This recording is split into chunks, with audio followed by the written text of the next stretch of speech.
Hi, this is an overview of IBIS World and how to use it to find industry information related to a specific company and its competitors. I'm going to be using Kroger as an example today. When you come into IBIS World, there is a search. You can search by company name, by brand, by keyword, by industry classification, or industry keyword. I am going to just go ahead and start searching for Kroger Company. You will see you get some options that pop up. I actually want to go specifically to view more results because this will actually give me a definition and a description of what the results are. The first one you see is Kroger Company is a company benchmarking report. This is going to be a report specifically on Kroger, benchmarking their finances, and this is using industry ratios and industry financials to benchmark Kroger and comparing it to its competitors. I want to look more for a retail or more for an industry report, not benchmarking. You'll also see retail trade and supermarkets. I want to look at Kroger as how it compares to other grocery stores and supermarkets. You do have to understand that Kroger is not just a grocery store. They sell non-food items like clothing and toys and gardening equipment, etc. And so it does compete with other retail or discount stores like Target and Walmart, where their main focus may not be food items, but they are selling other items. But I want to look at it specifically from supermarkets and grocery stores, so the food part of their industry. Reports are laid out over here. This is where you'll find the sections or chapters, as they call them. Each one of them usually contains some subheads or subclassifications. What you will see initially is just simply an overview or at a glance. Over here on the right side of the page, you can search within the report. If you are looking for something specific, a topic or maybe a company, you can search within the report, and then you can download it, or you can download just a specific section of the report. I'm going to walk through some of the different sections of the report and talk about how they might be useful. At a glance is just that. It's an overview or glance of the company. You will find links to other areas of the report. So here under performance, you'll find a link to that chapter. External environment, you'll find a link. You'll find a description of the industry. You'll also find some general financial information, revenue, employees, numbers of businesses, etc. Down here, as you keep going, you'll see products and services, industry structure. These are all also covered in more in-depth in the rest of the report. This will give you an overview of their products, their services, their segmentation. Major players, you will see Kroger comes in as a major player, so does Albertsons. Kroger and Albertsons have been in the process of merging. If you are paying attention to any of the current news related to this industry, I believe that merger is on hold right now. But that is something to be aware of. There is a SWOT. The SWOT will only be in this at a glance. You will not find it in the rest of the report. And this is going to give you those strengths, weaknesses, opportunities, and threats. So you'll see some of them: low import, low capital. That's a strength. Weakness is high competition, low profit, high customer class concentration. Opportunities, high revenue growth, high performance. Threats, low revenue growth, and then national unemployment rate. And then an executive summary. This is also going to give you kind of that overview of the industry. So we're going to take a look at performance next. This is actually linked from that at a glance chapter. So you'll see some of the repeated information. You'll see revenue, employees, business, and profit. You'll also see this laid out as a chart or a graph, and that gives you some historical information. Any image, a graph, a chart, anything like that within IBIS World is downloadable. You can take it as an image. You can do it as a CSV, so if there's a lot of data and you want to download it into Excel.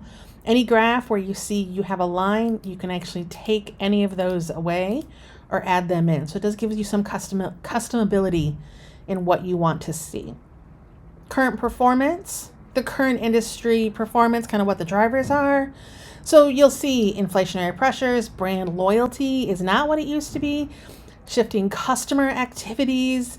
Some of this is going to be more generational, and then also competition from stores like Trader Joe's or Whole Foods. Some of this is going to be changed behavior from COVID-19.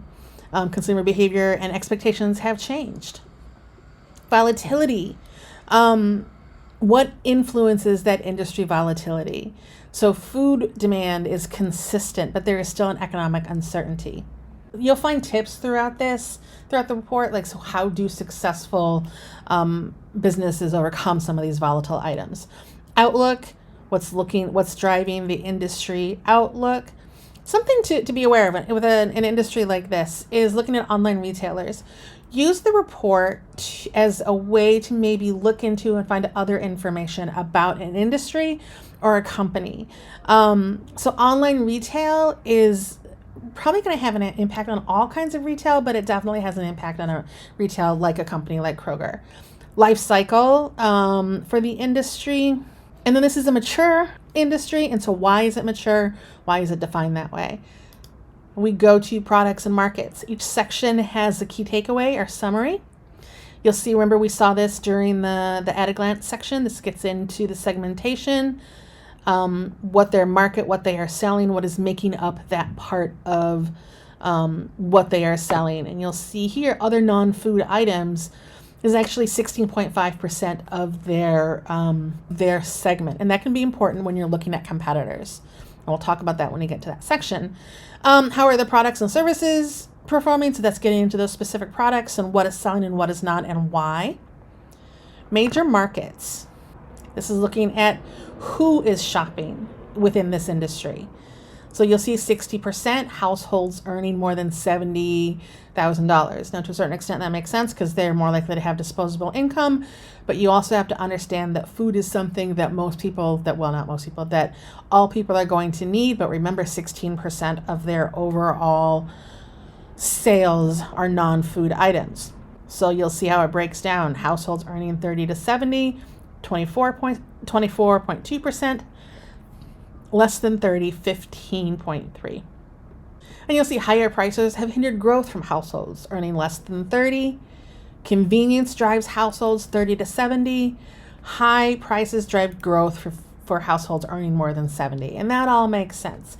This gets into who is buying the product and who a company needs to market to, or industry needs to market to, or maybe who they are missing.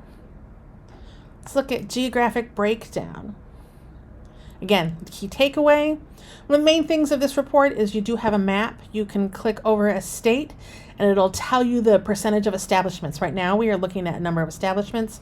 You can also look at revenue, employment, and wages. It gives you the percentage of that state.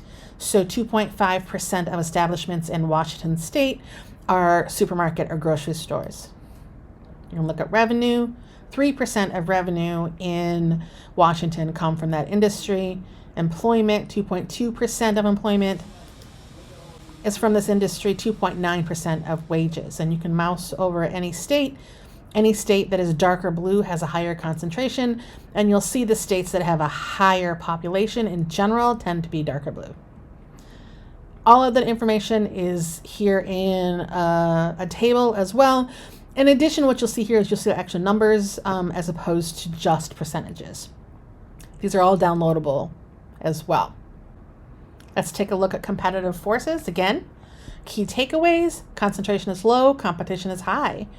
Buying power is moderate and increasing. Substitutes are moderate and increasing. I'll talk a little bit about substitutes in a second.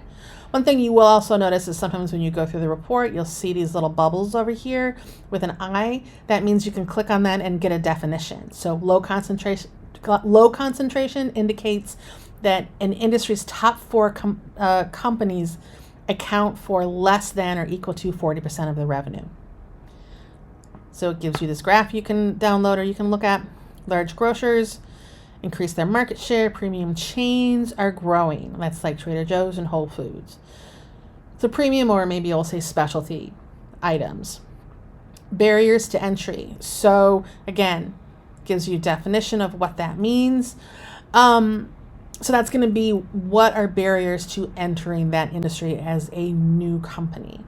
Substitutes. These are kind of like competitors, but it's more on an industry level. So what are substitutes for this industry service? So groceries, grocery stores, and supermarkets. So that's when you get into farmers markets, specialty stores, whole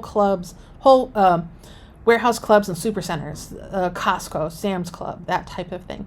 Online retailers, that's something else to be aware of. You can often find reports for these industries as well within IBIS World. So when you're looking at an overall industry, especially if you're looking at competitors within an industry, it does not hurt. It is useful to look at those competing industries as well to really get the full picture. Let's take a look at companies. Again, key takeaways. This is where you're going to get into market share. This is one of the most used, this is a really useful thing within IBIS World, is it will give you market share, and it gives you historical market share. So you'll see Kroger is 19.4% of the grocery store, supermarket and grocery store market. Albertsons is 8.8, Publix is 6, and HEB is 3.4. Now, you may know that Albertsons and Kroger are a little more national, especially Kroger.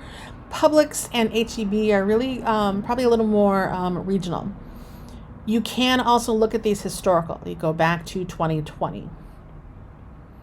They list out the companies here, not just the top 4, but the others as well. So you'll see Whole Foods, Trader Joe's, Meijer, Wegmans, Southeastern. And again, you get into some things that are regional as opposed to national when you look at these reports.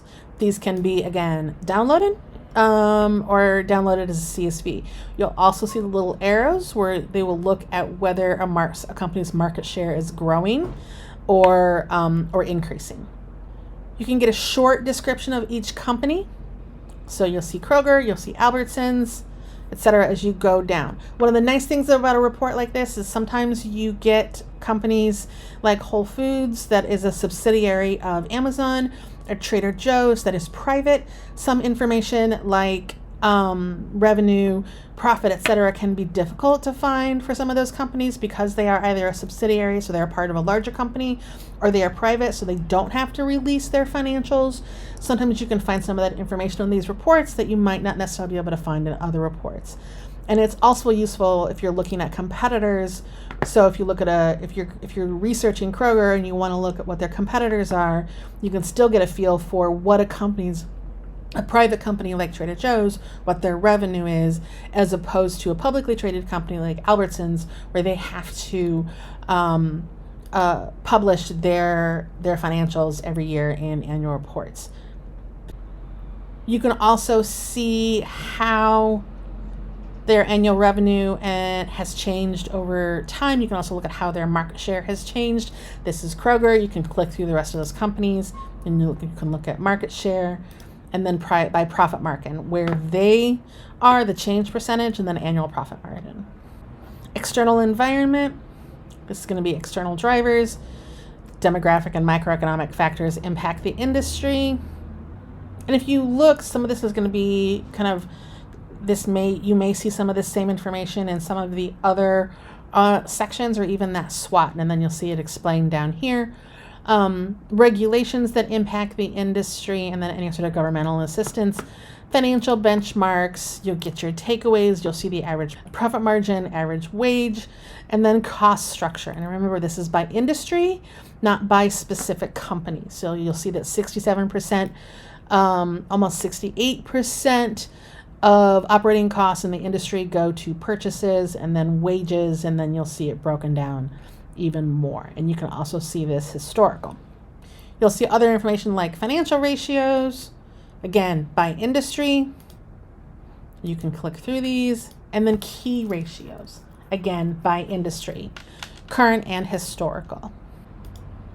After looking at this report, if you want to go back and look at some other related reports, you can go back to that search page and look at, say, the retail trade, which is going to give you that same information for a different retail trade. If you are continuing to look for a company like Kroger, while Kroger may really be considered a grocery store or supermarket, I will almost guarantee that if you looked at companies and competitors, Kroger is going to be considered one of the major companies, one of the major competitors within this industry as well. You will see that if you look at their market share within retail, their market share is actually going down as compared to the grocery supermarket, their market share is going up. So it can show you how a specific company is operating in two different industries and how that way it may impact that specific company. That is an overview of IBIS World. If you have any questions, please don't hesitate to contact me.